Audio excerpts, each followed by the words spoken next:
Hi all, welcome back to Malnad blogs Kannada. ಎಲ್ಲರೂ ಹೇಗಿದ್ದೀರಾ? ಎಲ್ಲರೂ ಚೆನ್ನಾಗಿದ್ದೀರಾ ಅಂತ ಭಾವಿಸ್ತೀನಿ. ಹಾಗೆ ಈ ವಿಡಿಯೋನ ಯಾರಾದರೂ ಫಸ್ಟ್ ಟೈಮ್ ನೋಡ್ತಾ ಇದ್ರೆ ಪ್ಲೀಸ್ ಸಬ್ಸ್ಕ್ರೈಬ್ ಮಾಡ್ಕೊಂಡು ನೋಡಿ. ಹಾಗೆ ಈ ವಿಡಿಯೋ ಇಷ್ಟ ಆದರೆ ಒಂದು ಲೈಕ್ ಮಾಡಿ, ಶೇರ್ ಮಾಡಿ. ಓಕೆನಾ? ಬನ್ನಿ ಹಾಗಾದರೆ ಇವತ್ತಿನ ವಿಡಿಯೋನ ಸ್ಟಾರ್ಟ್ ಮಾಡೋಣ. ಅಂಗನವಾಡಿಯಲ್ಲಿ ಸಿಗುವಂಥ ಹಾಲಿನ ಪುಡಿಯಲ್ಲಿ ಯಾವ ರೀತಿ ಪನ್ನೀರ್ ಮಾಡ್ಕೊಳ್ಬೋದು ಮನೆಯಲ್ಲೇ ನಾವು ಈಸಿಯಾಗಿ ಅಂತ ಹೇಳಿ ನೋಡೋಣ. ಒಂದು kg ಅಷ್ಟು ಹಾಲು ಪುಡಿ ಇದೆ ಇಲ್ಲಿ. 1 kg ಹಾಲು ಪುಡಿಗೆ ಒಂದು ಪಾತ್ರೆಯಲ್ಲಿ ನಮ್ಗೊಂದು ಒಂದು ಅರ್ಧ ಭಾಗ ನಾವು ನೀರನ್ನ ಇಟ್ಬಿಟ್ಟು ಆ ನೀರನ್ನ ಕಾಯಿಸ್ಕೊಳ್ಬೇಕಾಗುತ್ತೆ. ಇದರಲ್ಲಿ 1 kg ಅಷ್ಟಿದೆ. ಇದು ನೋಡ್ಬೋದು ನೀವೇ, ಅಂಗನವಾಡಿಯಲ್ಲಿ ನನ್ನ ಪಾಪುಗೆ ಅಂತ ಹೇಳಿ ಕೊಡುವಂತ ಹಾಲು ಪುಡಿ. ಆಯ್ತಾ? ಅದನ್ನ ಯೂಸ್ ಮಾಡ್ಕೊಂಡು ಯಾವ ರೀತಿ ಪನ್ನೀರ್ ಮಾಡ್ಬೋದು ಅಂತ ಹೇಳಿ, ರೆಸ್ಟೋರೆಂಟ್ಗಳಲ್ಲೆಲ್ಲ ಯಾವ ರೀತಿ ಪನ್ನೀರ್ ಇರುತ್ತೋ, ಪನ್ನೀರ್ ರೆಸಿಪಿಗಳನ್ನ ಯಾವ ರೀತಿ ಮಾಡ್ಬೋದು ಅದೇ ರೀತಿ ನಾವು ಮನೇಲೂ ಕೂಡ ಮಾಡ್ಕೊಳ್ಬೋದು. ತುಂಬ ಈಸಿಯಾಗಿ ಮಾಡ್ಕೊಳ್ಬೋದು. ನೀರನ್ನ ಬಿಸಿಗಿಟ್ಬಿಟ್ಟು, ಅಂದರೆ ನಾವು ಒಂದು ಅಂದಾಜಲ್ಲಿ ನೋಡ್ಕೊಳ್ಬೇಕು. ನಾವು ಕಡಿಮೆ ನೀರಿಡಬೇಕು, ತುಂಬ ಜಾಸ್ತಿ ನೀರಿಡಬಾರ್ದು. ಅಷ್ಟು ನೀರು ಇಟ್ಕೊಂಡ್ಬಿಟ್ಟು, ನೀರು ಸ್ವಲ್ಪ ಬೆಚ್ಚಗಾದ್ಮೇಲೆ ಅದಕ್ಕೆ ಹಾಲು ಪುಡಿನ ಹಾಕಿ ಈ ಥರ ಸ್ವಲ್ಪನೂ ಗಂಟು ಇಲ್ಲದೆ ಇರೋ ಥರ ಚೆನ್ನಾಗಿ ನಾವು ಒಂದು ಮಿಕ್ಸರ್ ತಗೊಂಡು ಮಿಕ್ಸ್ ಮಾಡ್ಕೋಬೇಕಾಗುತ್ತೆ. ಸ್ವಲ್ಪ ಮಿಕ್ಸ್ ಆದ್ಮೇಲೆ ಮತ್ತೆ ಉಳಿದಿರುವಂಥ ಹಾಲು ಪುಡಿನೂ ಹಾಕೊಂಡ್ಬಿಟ್ಟು ನೀಟಾಗಿ ಮಿಕ್ಸ್ ಮಾಡ್ಕೊಳ್ಬೇಕು. ಇದೇ ಥರ ಎಲ್ಲ ಹಾಲು ಪುಡಿನೂ ಹಾಕಿ ನೀಟಾಗಿ ಮಿಕ್ಸ್ ಮಾಡಿಕೊಂಡು ಚೆನ್ನಾಗಿ ಅದನ್ನು ಕುದಿಸ್ಕೊಬೇಕಾಗತ್ತೆ. ಅದು ಯಾವ ಥರ ಕುದಿಬೇಕು ಅಂತಂದರೆ, ನಾವಿವಾಗ ಹಾಲನ್ನು ಕಾಯಿಸ್ತೀವಲ್ವ, ಮೇಲ್ಗಡೆ ಕೆನೆ ಎಲ್ಲ ಬರೋ ಥರ, ಆ ಥರ ಕುದಿಸ್ಬೇಕು. ಅದು ಚೆನ್ನಾಗಿ ಕುದಿತಾ ಇರಬೇಕಾದ್ರೆ ನಾವು ಈ ಥರ ಅದನ್ನು ತಿರುಗಿಸ್ತಾನೇ ಇರಬೇಕು. ಇಲ್ಲಾಂದರೆ ಕೆಳಗಡೆ ತಳ ಹತ್ತಿಬಿಡುತ್ತೆ, ಸೀದೋಗೋಂಥ ಚಾನ್ಸಸ್ ಇರುತ್ತೆ. ಎಷ್ಟಾಗುತ್ತೋ ಅಷ್ಟನ್ನು ನಾವು ತಿರುಗಿಸ್ತಾನೇ ಇರಬೇಕು. ಅದು ಕುದಿತಾ ಇರಬೇಕಾದ್ರೆ ಇಲ್ಲಿ ನಾನೊಂದು 2 ನಿಂಬೆಹಣ್ಣು ತೊಗೊಂಡಿದ್ದೀನಿ. ಅದನ್ನು ಸ್ವಲ್ಪ ಈ ಥರ ಉಜ್ಕೊಂಡ್ರೆ ಚೆನ್ನಾಗಿ ರಸ ಬಿಡುತ್ತೆ ಅಂಥೇಳಿ ಆ ನಿಂಬೆಹಣ್ಣನ್ನು ಕಟ್ ಮಾಡಿಕೊಂಡು ಅದರಲ್ಲಿರುವಂಥ ಬೀಜಗಳನ್ನೆಲ್ಲ ತೆಗೆದು ನೀಟಾಗಿ ಅದನ್ನು ರಸ ಮಾತ್ರ ತೆಗೆದು ಒಂದು ಬೌಲಲ್ಲಿ ಹಾಕಿಟ್ಕೊಳ್ಬೇಕು. ಈ ಥರ ನಾವು ಹಾಕಿಟ್ಕೊಂಡ್ರೆ ಅದು ನಮ್ಗೆ ಯೂಸ್ ಮಾಡ್ಬೇಕಾದ್ರೆ ತುಂಬ ಈಸಿ ಆಗುತ್ತೆ. ಡೈರೆಕ್ಟಾಗಿ ಇದನ್ನೇ ಹಿಂಡಬೇಕಾದ್ರೆ ಟೈಮು ಜಾಸ್ತಿ ತೊಗೊಳುತ್ತೆ, ಅದು ತುಂಬ ಬೇಗನೆ ಒಡೆಯೋದಿಲ್ಲ. ಆ ಕಾರಣಕ್ಕೆ ಈ ಥರ ಮಾಡೋದು. ಲಾಸ್ಟ್ ಟೈಮ್ ನಾನು ಆ ಥರ ಮಾಡಿದಾಗ ಡೈರೆಕ್ಟಾಗಿ ನಿಂಬೆಹಣ್ಣು ಹಿಂಡಿದಾಗ ಬೇಗನೆ ಆಗಿರಲಿಲ್ಲ. ಫ್ರೆಂಡ್ಸ್, ಈ ಥರ ಒಂದ್ಸಲ ಟ್ರೈ ಮಾಡಿ ನೋಡಿ. 100% ನೀವೇ ಹೇಳ್ತೀರಾ, ನನಗೆ ತುಂಬಾ ಚೆನ್ನಾಗಿ ಬರುತ್ತೆ ಪನ್ನೀರಂತೂ. ನಾವು ರೆಸ್ಟೋರೆಂಟಲ್ಲಿ ಯಾವ ರೀತಿ ಯೂಸ್ ಮಾಡಿರ್ತೀವಿ, ಯಾವ ರೀತಿ ನಾವು ತಿಂತೀವಲ್ವಾ ಅದನ್ನು ರೆಸಿಪಿಗಳನ್ನೆಲ್ಲ, ಅದೇ ಥರ ನಾನು ರೆಸಿಪಿ ಕೂಡ ಮಾಡಿದ್ದೀನಿ. ನಾನು ಅದನ್ನು ನೆಕ್ಸ್ಟ್ ವಿಡಿಯೋದಲ್ಲಿ ನಿಮಗೆ ಶೇರ್ ಮಾಡ್ತೀನಿ. ಆಯಿತಾ? ಇದಿವಾಗ ಹಾಲೆಲ್ಲ ನೀಟಾಗಿ ಕುದ್ದಿದ್ದಾಗಿದೆ. ಅದನ್ನು ಬೆಂಕಿ ಆರಿಸಿಲ್ಲ ನಾನು. ಆವಾಗ ನಾನು ಏನು ಮಾಡಿದೆ, ಈ ನಿಂಬೆಹಣ್ಣಿನ ರಸ ಪೂರ್ತಿ ಅದಕ್ಕೆ ಹಾಕ್ಕೊಂಡಿದ್ದೀನಿ. ಇವಾಗ ಇದನ್ನು ನೀಟಾಗಿ ಮಿಕ್ಸ್ ಮಾಡ್ತಾ ಇರಬೇಕು. ನಾವು ಗ್ಯಾಸ್ನ ಸಿಮ್ಮಲ್ಲಿ ಇಟ್ಕೊಂಡಿರಬೇಕು. ನೀವೇ ನೋಡ್ತಾ ಇರ್ಬೋದು, ಮಿಕ್ಸ್ ಆಗ್ತಾ ಇದೆ. ಸ್ಟಾರ್ಟಿಂಗಲ್ಲಿ ಏನೂ ಆಗಿಲ್ಲ ಅಂತ ಅನಿಸುತ್ತೆ, ಬಟ್ ಆಗ್ತಿರುತ್ತೆ. ನೀಟಾಗಿ ಅದನ್ನು ಮಿಕ್ಸ್ ಮಾಡ್ತಾ ಇರಬೇಕು ಇದೇ ಥರ. ಇವಾಗ ಸ್ವಲ್ಪ ಬೆಂಕಿ ಜಾಸ್ತಿ ಮಾಡಿದ್ದೀನಿ. ಈಗ ಹಾಲೆಲ್ಲ ಒಡೆದೋಯ್ತು, ನೋಡ್ತಾ ಇರ್ಬೋದು. ನೀಟಾಗಿ ಇದೇ ಥರ ತಿರ್ಸ್ತಾನೇ ಇರಬೇಕು ನಾವು. ಒಂದು ಅರ್ಧ ಗಂಟೆ ಸಾಕು. ಅರ್ಧ ಗಂಟೆಲಿ ಇದಿಷ್ಟೂ ಆಗೋಗಿರುತ್ತೆ ಪ್ರೋಸೆಸ್ ಎಲ್ಲ. ಆದಷ್ಟು ಇದನ್ನು ನಾವು ರಾತ್ರಿ ಮಾಡ್ಕೊಳ್ಬೇಕು. ರಾತ್ರಿ ಮಾಡಿಕೊಂಡ್ರೆ ನಮಗೆ ಬೆಳಗ್ಗೆ ಎದ್ದೇಳೋದ್ರೊಳಗೆ ಪನ್ನೀರಂತೂ ರೆಡಿಯಾಗಿರುತ್ತೆ. ತುಂಬಾ ಚೆನ್ನಾಗಾಗುತ್ತೆ. ಈ ಥರ ಪೂರ್ತಿ ಹಾಲು ಹೊಡಿಬೇಕು ನೀಟಾಗಿ. ಆ ಹಾಲು ಹೊಡೀತಲ್ಲ ಆವಾಗ ಚೆನ್ನಾಗಿ ಈ ಥರ ಕುದಿಸ್ತಾ ಇರಬೇಕಾಗುತ್ತೆ. ಈ ಥರ. ಇನ್ನು ನೆಕ್ಸ್ಟ್ ಇದಕ್ಕೆ ನಾವೊಂದು, ಅಂದರೆ ಸ್ವಲ್ಪ ಭಾರ ಇರುವಂಥ ಒಂದು ಪಾತ್ರೆ ಇಟ್ಕೊಂಡ್ಬಿಟ್ಟು ಅದಕ್ಕೆ ಈ ಥರ ಸೋಸಣಿಗೆ ಇರುತ್ತಲ್ವಾ, ಜಾಲರಿ, ಅದ್ರ ಮೇಲ್ಗಡೆ ಒಂದು ಕಾಟನ್ ತೆಳು ಬಟ್ಟೆನ ಈ ಥರ ಹಾಕ್ಕೊಂಡು ಅದ್ರ ಮೇಲ್ಗಡೆ ಇದನ್ನು ಸೋಸ್ಕೊಬೇಕಾಗತ್ತೆ. ಇವಾಗ ಏನನ್ನ ಪನ್ನೀರ್ ನಾವು ಮಾಡ್ಕೊಂಡಿದ್ದೀವಲ್ಲ ಅದನ್ನು ಸೋಸ್ಕೊಳ್ಬೇಕು. ಆವಾಗ ತುಂಬ ನೀಟಾಗಿ ಆ ನೀರು ಪೂರ್ತಿ ಕೆಳಗಡೆ ಹೋಗಬೇಕಾಗುತ್ತೆ. ನೀವೇ ನೋಡಿ ಪನ್ನೀರ್ ಎಷ್ಟು ನೀಟಾಗಿ ಬರ್ತಾ ಇದೆ ಅಂತ ಹೇಳಿ.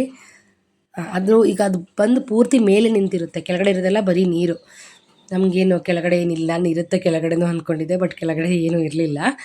ಈಗ ಇದಕ್ಕೆ ಒಂದು ಸ್ವಲ್ಪ ತಣ್ಣೀರನ್ನ ಈ ಥರ ಹಾಕ್ಕೊಳ್ಬೇಕು. ಆವಾಗ ಅದು ನೀಟಾಗಿ ವಾಶ್ ಆಗಿಬಿಡುತ್ತೆ.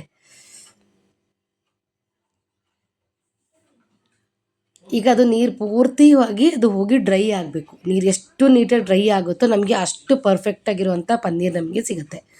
ಇದನ್ನು ನಾವು ನೀರೆಲ್ಲ ಆಲ್ಮೋಸ್ಟ್ ಡ್ರೈ ಆಗಿದೆ ಅಂತ ಅಂದಾಗ ಬಟ್ಟೆನ ಸ್ವಲ್ಪ ಈ ಥರ ಹಿಂಡಬೇಕು. ಬಿಸಿ ಇರುತ್ತೆ, ಸ್ವಲ್ಪ ಆದಷ್ಟು ನೋಡಿಕೊಂಡು ಈ ಥರ ಹಿಂಡ್ಕೊಂಡು ಆದಷ್ಟು ನೀರು ತೆಗಿಬೇಕು. ಬಟ್ ಪೂರ್ತಿ ನೀರು ಇದರಲ್ಲೇ ಹೋಗಿರೋದಿಲ್ಲ. ಇದಾದಮೇಲೆ ಆದಷ್ಟು ಇದನ್ನು ಸ್ಕ್ವೇರ್ ಶೇಪು ಅಥವಾ ನಮ್ಗೆ ಯಾವ ರೀತಿ ಬೇಕೋ ಆ ರೀತಿ ಇದನ್ನು ನೀಟಾಗಿ ಆ ಬಟ್ಟೆನ ಫೋಲ್ಡ್ ಮಾಡಿ ಅದ್ರ ಮೇಲ್ಗಡೆ ಭಾರವಾಗಿರೋ ಒಂದು ವಸ್ತುನ ಎತ್ತಿಟ್ಬಿಟ್ರೆ ಆಗೋಯ್ತು. ನಾನು ಇದನ್ನೇನು ಮಾಡಿದೆ ಅಂದರೆ, ಆ ಬಟ್ಟೆ ಒಂದು ವೇಲ್ ಆಗಿರೋದ್ರಿಂದ ತುಂಬ ದೊಡ್ಡ ಇತ್ತು, ಅದನ್ನೇ ಇದೇ ಥರ ಮಾಡಿಬಿಟ್ಟು ನೀಟಾಗಿ ಮಡಚಿ ಅದ್ರ ಮೇಲ್ಗಡೆ ಒಂದು ಕಲ್ಲನ್ನು ತೊಗೊಂಡು ಇದು ಮಾಡ್ತೀನಿ, ನೀರೆಲ್ಲ ಚೆನ್ನಾಗಿ ಇಳ್ಕೊಳ್ಳಿ ಅಂಥೇಳಿ. ಲಾಸ್ಟಲ್ಲಿ ದೊಡ್ಡ ಜಾಲರಿ ಆಯ್ತಿದ್ದು ಅಂತೇಳಿ ಸಣ್ಣ ಜಾಲರಿ ತೊಗೊಂಡು ಬಂದು ಅದ್ರ ಮೇಲ್ಗಡೆ ಒಂದು ಪಾತ್ರೆಯಲ್ಲಿ ನೀರು ಹಾಕಿ ಅದ್ರ ಮೇಲೆ ಒಂದು ಕಲ್ಲು ಹಾಕಿ ಈ ಥರ ಇಟ್ಟಿದ್ದೆ ಫುಲ್ ನೈಟು. ಅಂದರೆ ತುಂಬ ಭಾರ ಬೇಕಾಗಿತ್ತು, ಇದಕ್ಕಿಂತ ದೊಡ್ಡ ಕಲ್ಲು ಅಂತ ಇರಲಿಲ್ಲ. ತುಂಬ ದೊಡ್ಡದಿದೆ, ಅದು ಜಾಲರಿನೇ ಮುರಿದೋಗುತ್ತೆ. ಇದು ಬೆಳಗ್ಗೆ. ನೆಕ್ಸ್ಟ್ ಡೇ ಮಾರ್ನಿಂಗ್ ನಾನು ಬಂದು ಓಪನ್ ಮಾಡಿ ನೋಡಿದಾಗ ಯಾವ ರೀತಿ ಪನ್ನೀರ್ ಆಗಿತ್ತು ಅಂತ ತೋರಿಸ್ತೀನಿ ನೋಡಿ ನೀವೇ. ಪರ್ಫೆಕ್ಟಾಗಿ ಬಂದಿದೆ ಮಾತ್ರ. ತುಂಬ ಅಂದರೆ ತುಂಬಾ ಚೆನ್ನಾಗಿ ಬಂದಿದೆ. ಪನ್ನೀರ್ ಮೇಕರ್ ಅಂತ ಇರುತ್ತಲ್ವ, ಚಿಕ್ಕದೊಂದು ಗ್ಲಾಸಿನ ಬಾಕ್ಸ್ ಸಿಗುತ್ತೆ ಆನ್ಲೈನಲ್ಲೆಲ್ಲ, ಅದ್ರಲ್ಲಿ ಕೂಡ ಮಾಡಿಕೊಂಡ್ರೆ ಒಳ್ಳೆ ಶೇಪ್ ಸಿಗುತ್ತೆ ನಮಗೆ. ಇದರಲ್ಲೂ ಕೂಡ ತುಂಬ ಚೆನ್ನಾಗಿ ಬಂತು ನೋಡಿ, ಎಷ್ಟು ಗಟ್ಟಿಯಾಗಿ ಚೆನ್ನಾಗಿ ಬಂದಿದೆ. ಇದನ್ನು ಕಟ್ ಕೂಡ ಮಾಡ್ಕೊಳ್ಬೋದು. ನಾನು ಈ ಥರ ಒಂದೆರಡು ಪೀಸ್ ಕಟ್ ಮಾಡಿ ನಿಮಗೆ ತೋರಿಸ್ತಾ ಇದ್ದೀನಿ. ತುಂಬ ಚೆನ್ನಾಗಿ ಸ್ಮೂತಾಗಿ ಬಂದಿದೆ ಮಾತ್ರ, ನೋಡ್ತಿರ್ಬೋದು ನೀವೇ. ಪನ್ನೀರ್ ರೆಸಿಪಿ ಯಾವುದು ಮಾಡಿದರೂ ಕೂಡ ತುಂಬಾ ಚೆನ್ನಾಗಿರುತ್ತೆ. ನಾನು ನೆಕ್ಸ್ಟ್ ವಿಡಿಯೋದಲ್ಲಿ ರೆಸಿಪಿ ಮಾಡಿ ತೋರಿಸ್ತೀನಿ. ಒಂದು ರೆಸಿಪಿ ಮಾಡಿಟ್ಟಿದ್ದೀನಿ, ಬಟ್ ಆ ವಿಡಿಯೋ ಯಾಕೋ ಗೊತ್ತಿಲ್ಲ, ಪಾಸ್ ಆಗಿಬಿಟ್ಟಿದೆ, ಅದು ಪ್ಲೇನೇ ಆಗ್ತಾ ಇಲ್ಲ. ಏನು ಪ್ರಾಬ್ಲಮ್ ಆಗಿದೆ ಅಂತಲೇ ಗೊತ್ತಾಗಿಲ್ಲ. ಈ ಥರ ನಾವು ಪನ್ನೀರ್ ಮಾಡ್ತೀವಲ್ವ, ಇದನ್ನು ಆದಷ್ಟು ನಾವು ಒಂದು ಸ್ವಲ್ಪ ತವಾ ಮೇಲೆ ಎಣ್ಣೆ ಹಾಕಿ ಅದನ್ನು ರೋಸ್ಟ್ ಮಾಡಿ ಎತ್ತಿಟ್ಕೊಂಡ್ರೆ ಸ್ವಲ್ಪ ಜಾಸ್ತಿ ಟೈಮ್ ಬರುತ್ತೆ, ಇಟ್ಕೊಳ್ಬೋದು. ಒಂದು ವಾರ ಹಾಗೆಲ್ಲ ಫ್ರಿಜ್ಜಲ್ಲಿ ಇಟ್ಕೊಳ್ಬೋದು, ಚೆನ್ನಾಗಿರುತ್ತೆ. ಈ ಥರ ಒಂದು ಬಾಕ್ಸಲ್ಲಿ ಸ್ಟೋರ್ ಮಾಡಿ ಇಟ್ಕೊಂಡ್ರೆ ನಾವು ಬೆಳಗ್ಗೆ ಅಥವಾ ಸಂಜೆ ಏನಾದರೂ ಅಡುಗೆ ಮಾಡ್ತೀವಲ್ವ, ಅಡುಗೆ ಮಾಡುವಾಗ ಯೂಸ್ ಮಾಡ್ಕೊಳ್ಬೋದು. ತುಂಬ ಅಂದರೆ ತುಂಬಾ ಪರ್ಫೆಕ್ಟಾಗಿ ತುಂಬ ಚೆನ್ನಾಗಿ ಬಂದಿದೆ.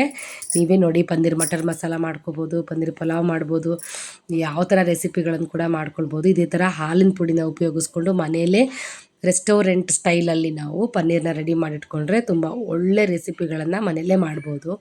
ನಾನು ಇದನ್ನು ಈ ರೀತಿ ರೋಸ್ಟ್ ಮಾಡ್ಕೊತಾ ಇದ್ದೀನಿ, ಕೊಬ್ಬರಿ ಎಣ್ಣೆ ಹಾಕ್ಕೊಂಡು ಒಂದು ತವಾ ಮೇಲ್ಗಡೆ. ಅದರಲ್ಲಿ ಫುಲ್ಲು ಈ ಪನ್ನೀರ್ ಏನಿತ್ತಲ್ಲ ಅದನ್ನು ಪೂರ್ತಿ ರೋಸ್ಟ್ ಮಾಡಿ ಇಟ್ಕೊಳ್ಳೋಣ ಅಂತೇಳಿ ಮಾಡ್ಕೊತಾ ಇದ್ದೀನಿ.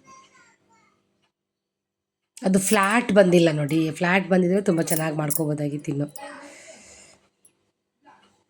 ನಾನ್ ಸ್ಟಿಕ್ ಅಲ್ಲ ಆದರೆ ಈ ಥರ ಅಂಟ್ಕೊಳ್ಳೋದಿಲ್ಲ, ಇದು ನಾನ್ ಸ್ಟಿಕ್ ಅಲ್ಲ ಅಲ್ವಾ, ಹಾಗಾಗಿ ಸ್ವಲ್ಪ ಅಂಟ್ಕೋತಾ ಇದೆ.